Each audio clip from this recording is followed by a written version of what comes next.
We back. We back. We so back. We back. Mm-hmm. Um, Damn, how long has it been? It's been a month? Month-ish? Ish. Must be. Ish. All right. Yeah. I think the what was our last one? Was She Designs? Honestly, I don't even remember. Like, probably. That must be the last one. Yeah. Yeah, Yeah. that was like 3, 4 weeks ago, probably. Yeah. Well, I mean, I think the cadence is good. Hopefully, we get a few people chiming in on the recap for this year. Oh Uh, yeah. And if you click on it accidentally, you're gonna get shouted out. Oh, 100%. Yeah. 100%. We've been waiting a few weeks for this, so that's Yeah. definitely going to happen. Mm-hmm. We'll cut each other off to make sure that happens.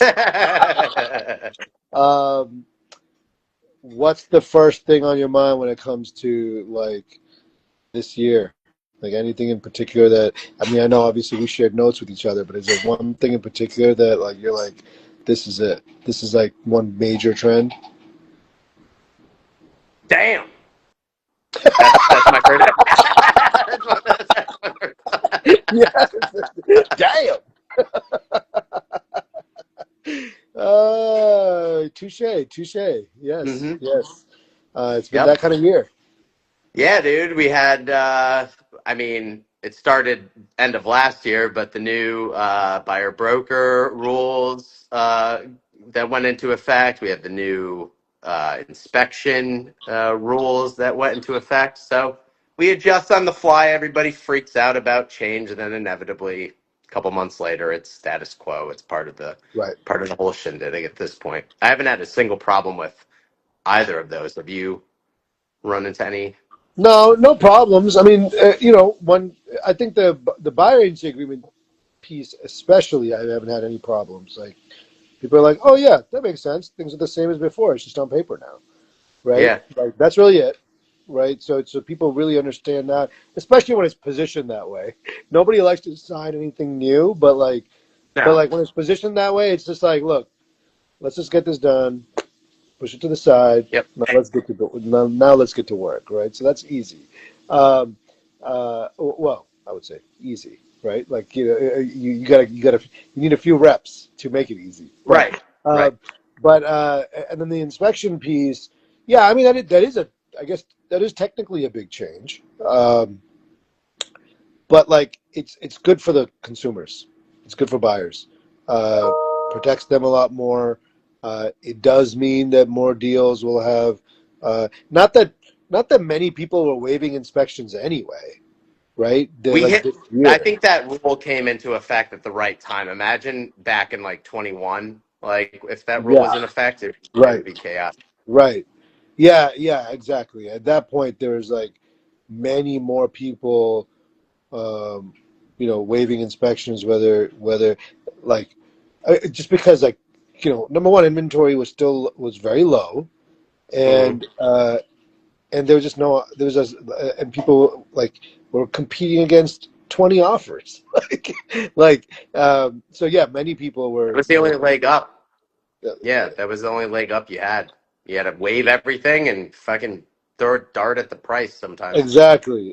Yeah. So yeah, and so to that point, like you said, like yeah, like this year, I don't think I've had anybody waive inspections. I think every deal that I had closed kept the inspection, even for like new construction and things like that. So, again, not a major change, but generally good for consumers. It does change the way offers are looked at, right?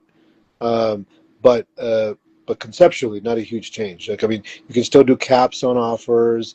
You can still like like I mean, so you have like a toggle you can play with when it comes to Yeah. inspections, but waiving them is out of the equation. So Hmm. if you're an agent listening, if you're a buyer listening, a seller listening, if you're that one person that's on the call listening, you, you need to remember Need to that see who it is. Yeah. Yeah. waiving inspections, no go. Actually, the other, I think the other is you. The other is you. Um, what else we got? I mean, I just I go don't ahead. have those notes readily available. So if you want to just throw Yeah, yeah, out yeah. whatever. I got them in front of me. So yeah, interest rates still high. Like I know there've been a We've couple of rate drops as of late, or rate drops. Folks, remember we've talked about this many times. It's already baked in to the market rates. So like, or I should say, in particular, mortgage rates. yeah So like, no major change. I'm sure, as you've seen. I think the average 30-year fixed right now is 6.2%.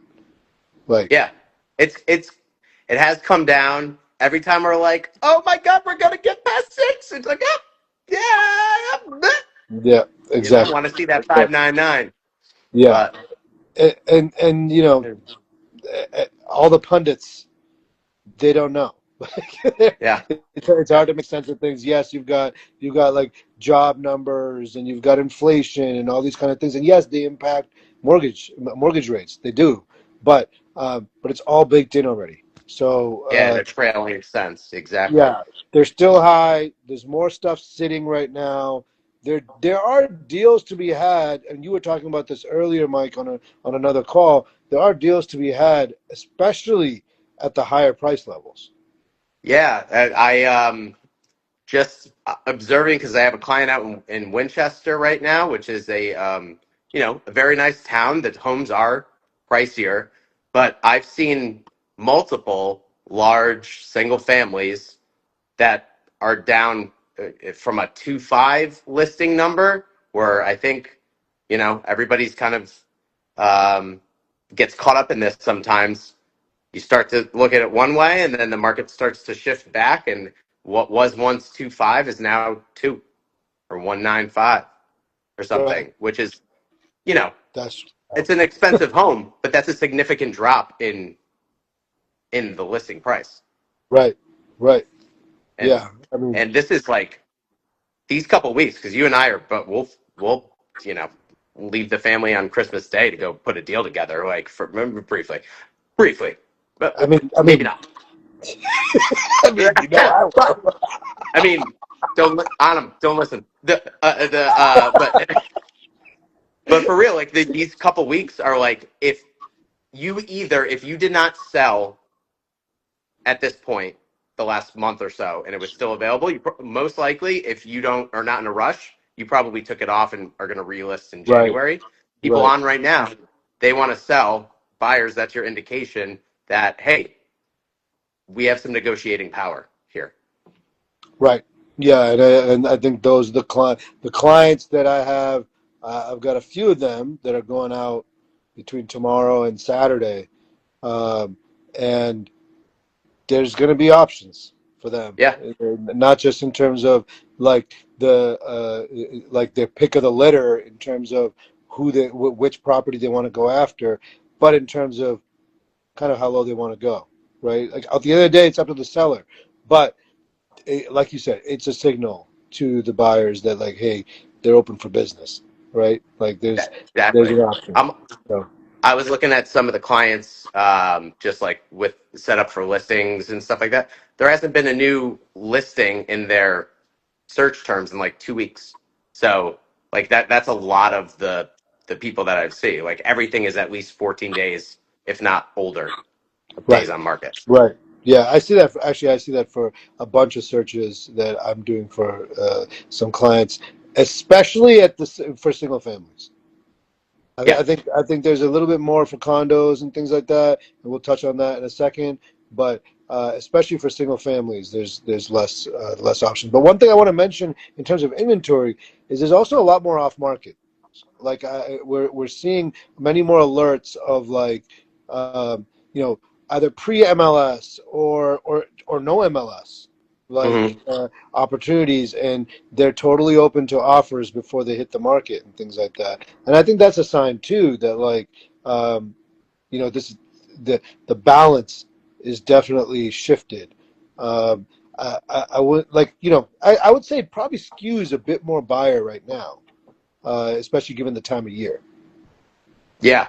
Oh yeah, this time, Yeah, 100%. Now it's all within reason, right? Like there's a bandwidth of these properties where it's not going to be a fire sale, but you might be paying, 5, 7% less than Yeah. you would have otherwise. So, Right. yeah, it's exciting. It's great. It makes you sharpen the knife on the listing side, and on the buyer side, there's some breathing room where you're not like, okay, I spent 10 minutes in this house. I'm going to drop $1 million on it Right. uh, tomorrow because that's I my only think I chance to think get. I think for that reason too, like pricing is so important, right? Yeah. Like uh we've talked about this a lot, that like regardless of the type of property, if it's not priced well, it's gonna sit right now. There's no way it's gonna go. Uh like, there's it's true you only need one buyer, right? But I've had listings recently where a client, um, or clients, I should say, like wanted to list at a certain level. I suggested something lower. We kind of like went down a little bit from where they were at. We put it on the market and crickets, right? We're talking. We did marketing. We did reverse prospecting. We did a bunch of different things for like as much outreach as we could get. We shared it with our 26,000 email database, all that kind of stuff. Crickets, like because Hmm. the market there's enough data out there right now for people to see if something is underpriced or not, or so I should say overpriced or not, because that's what matters more. But like, Hmm. but also like, it's just hard to buy right now, much harder than it was a couple of years ago. Interest rates, time of year, economic kind of like, I guess I should say headwinds, right? Hmm. Like that makes things much more complicated, and I think sellers need to be aware of that. Price it right from day one. Yeah, that's it. That's it. And probably, if you're already on, fine, but, you know, wait till after the new year, probably in the next 2 weeks if you've, Yeah, yeah, and uh, and and it's this is not the type of thing where hey, let's try it out here and then do a price cut. No, that's not the strategy to mm-mm. work. Like that sends a totally different signal to potential buyers. Like you're gonna get screw yourself by doing it that way. So, and I say that because like it might seem common sense for somebody who's like hasn't experienced it themselves, but like people actually think that that'll work. They'll think that Yeah. like they can just change it later. No, like there's a lot of psychology involved with pricing right now, and I think that's an important thing for agents to discuss with their for listing agents especially to discuss with their sellers, because you can't Hmm. just slap a price on anything anymore. Nope. Nope. No, sir. No, sir. Um, What else are you got you? here? I know you recently did a was it an FHA deal or a VA deal? Yeah. FHA. You did an FHA deal. Okay. Um, have you done many of these like low down payment deals this year? I did 3 this year. You did three this year. So, Oh, okay. yeah. Yep. Got it. Okay. So Um, there is opportunity then for because and I say this because my experience has been, at least maybe with my clients and like the types of properties they're purchasing and things like that, is that um, a lot of my clients who were low down payment buyers, like whether it's FHA or 5% down or what have you, like they uh, they've decided to like sit on the sidelines. Um, and I can't really blame them because low down payment means how much higher payment, right? yeah. So I think finding that buyer, to me, I guess what you're telling me is that there are some buyers out there with not a lot of liquidity, but they have um, they have the income to support a higher payment, which which means that, I mean, for them this is a good market. So it's funny. It's not in, at least from my experience with these, it's not insanely higher um, in terms of the monthly payment, obviously, because you're only putting 3.5% down. it's it will be adjusted, but you'd expect it to also like have a higher interest rate on top of that. And actually, with the programs that Massachusetts offers and our lenders are, aware of, we've gotten, FHA buyers in with down payment assistance. And on top of that, I've gotten credit like this one that'll be closing in 10 days.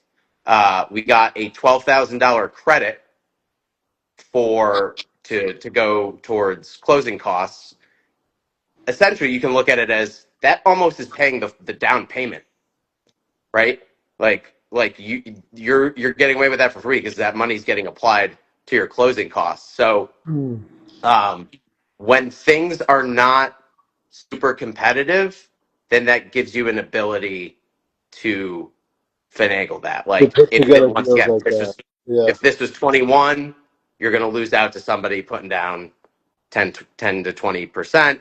They don't Right. have to go through any FHA stipulations of how what that shape the house is in, and potentially Right. like 3 weeks into the deal that could potentially blow up because there's you know paint, chipping paint or broken windows or what have you. So knowing ahead of time what FHA looks out for and assuring the buy, like once you're the only option, they have no choice but to deal with you, Right, and that's when right, it and yeah, like that. My point was not so much about competition. It was more Mhm. about the like just like the financial strain, right? Like Yeah, interest rates may not be higher. It's more that your payment will be higher with the low down payment, and it sounds like there are buyers out there who are like willing and able to stomach that, which is great if you're one of those buyers too. Like if you see this snippet, like it seems like this is a good opportunity, similar to the point we made earlier that like those buyers that are active, they can have success. yeah, especially on the multifamilies. Like, I Right. had a No client brainer. that Yeah. needed to be her offsetting from the rent on the other unit needed to be in the like 2,300 a month situation, and we were able to find that. Nice. Nice.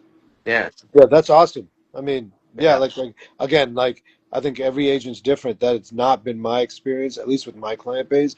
I think all the deals I did this year, um, clients were putting at least 10% down, but in most cases 20 or more, right? And many times the 20% or more was with gift money. We've seen a lot more of that, like parents helping out their kids and things like that. totally.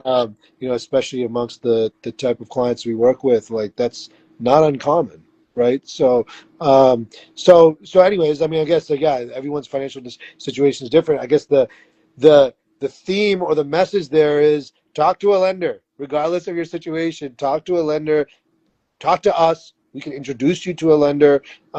But like, regardless of your situation, if you've got the interest in purchasing a piece of real estate in the short to medium term before things really pick up again, which we'll talk about towards the end of this, right? Like, it's in your best interest to have those conversations now.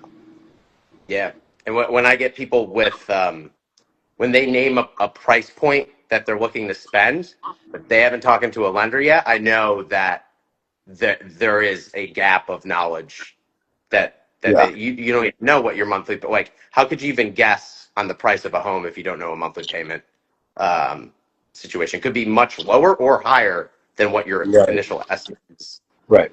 Exactly. I have a client who's uh, he was struggling in Massachusetts, and now he's buying in Rhode Island, multifamily, all that kind of stuff, low down Yeah, payment program. Um, so, like we have a partner agent out there who's helping him, and like that's exactly right. A lender, a couple of lenders had to kind of walk him through what his options were, so he felt comfortable given the current environment and things like that. hmm, You're not talking to the right people. You're not going to know, and you might miss out on a really interesting opportunity. yeah, So yeah, talk to the people. Talk to the people that you trust in your network. Talk to us, and we'll make sure you're taken care of. A couple of other things. um, let's shift gears um, to landlords and tenants. Like, there's definitely more short-term pressure on landlords and their agents now. Uh, some of you may know, like the rules have changed, where now the landlord, well, the tenant is not allowed to pay the landlord's portion of the broker fee.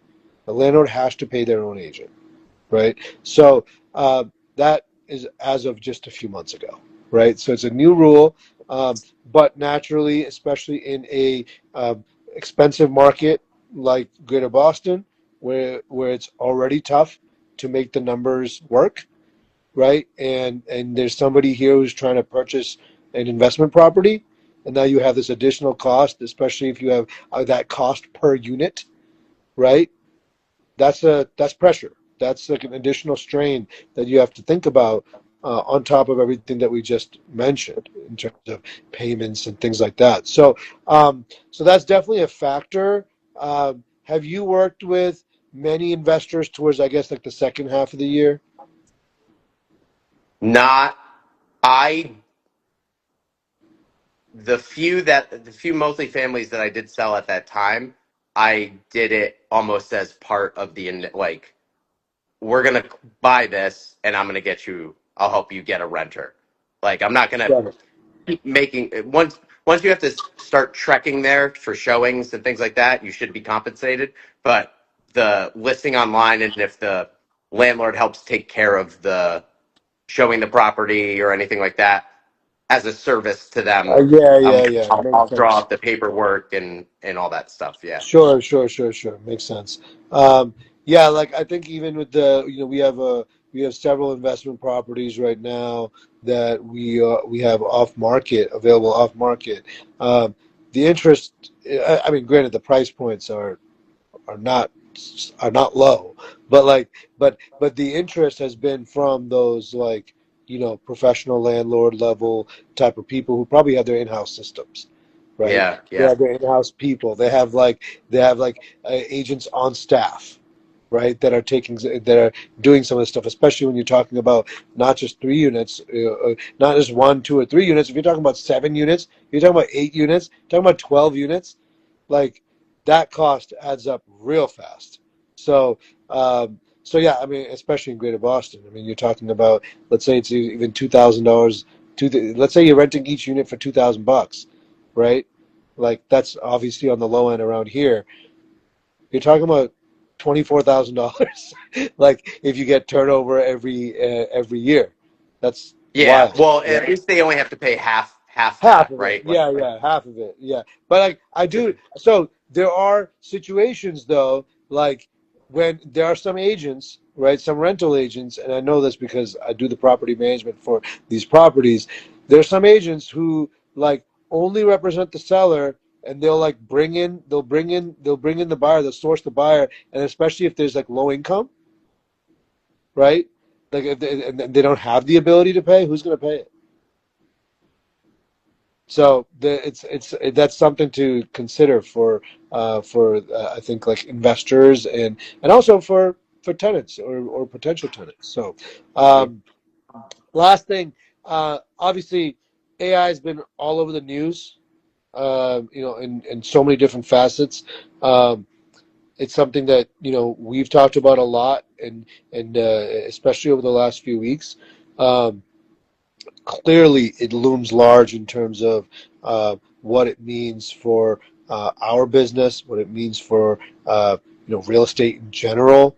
I think like going into 2026, it is very important, just as like a last note, for especially if you're in the real estate business, or trying to be, it's very important to really start getting a good handle, or if you're not already doing it, get a good handle on what the tools are that there are out there that could help support your business. The AI is not going to replace you, okay? It's not going to replace you, but can be an amazing complement to your business. Like, and we've seen some of it recently in terms of some of our conversations. We have another call we're jumping on tomorrow to learn more about some of the things that high producing agents are doing in terms of using AI to complement their business, and we're excited, and and we're kind of like of that group that hasn't fully kind of like taken the bull by the horns when it comes to AI, but we're really looking forward to using some of those tools to really grow our business big time in 2026. Yeah, man, it's awesome. If you just look through history, I am reminded of I saw a bunch of propaganda for anti-electricity companies in the early 1900s, and what they put out as like scare tactics of everything's got like this is going to change the world, this that the other. Like it's always, we're human, we're going to go to the negative first. Will it replace some jobs? Inevitably, but any technology ends up doing that, and then new jobs are formed Right, as a result. So just like familiarize yourself with it, it becomes less scary at right. that time too, and that's what we're going to try to do. um, because the unknown is the scariest Yeah, and part. I think one key thing is like it can be daunting because there's a lot of tools out there, a lot of tools Yeah. out there. A lot of people saying, "Oh, this is the next best thing." Blah blah blah blah blah. Find what fits for you and just start using a couple things. It doesn't have to be everything, Hmm. right? Just keep it Dip your simple. toe in. Yeah. Keep it Yep. simple, and understand where the holes in your business are. There's almost guaranteed to be something there that you can use to fill that hole, right? So just be smart about it, and this is the time to do that research and figure it out. So we're certainly doing it. So Yeah. uh, anyways, that's the recap. Did you miss anything? I don't think so. Cool. I don't know. How'd you? It's a good year. It It's fun. was, yeah. Yeah, we had a great year. Two very fun client appreciation events. Yeah. We started doing housewarming parties a bit more aggressively for our clients. It was super fun. Um, Going strong with the survival kits. Hired at least two more agents. Was it three Hmm. or was it two? Three. Three. We hired three more agents. Um, Yeah. and yeah, I mean, big things coming in 2026 too, which we can't share just yet. Yeah. Yep. Let's go. Let's go, brother. Yeah, another full year. This is now what, 18 months of story time, something like that. Yeah, we started July or June of 2025. Yeah, 2024. Right. So we'll see what comes of story time too. That's another thing. Is like we'll figure out what the right medium is. Yep. Obviously, when we want to get the word out to more people. So Mike and I will be strategizing on that too. So excited for that as well. Lots of good things happening. We love feedback. Yeah. We love suggestions. So we'll always incorporate them. But Absolutely. for the final time in 2025, he's Mike. I'm Saad. This is story time. It is. It is Yeah. story time. Happy holidays, everybody, and we'll talk soon. Later, Mike.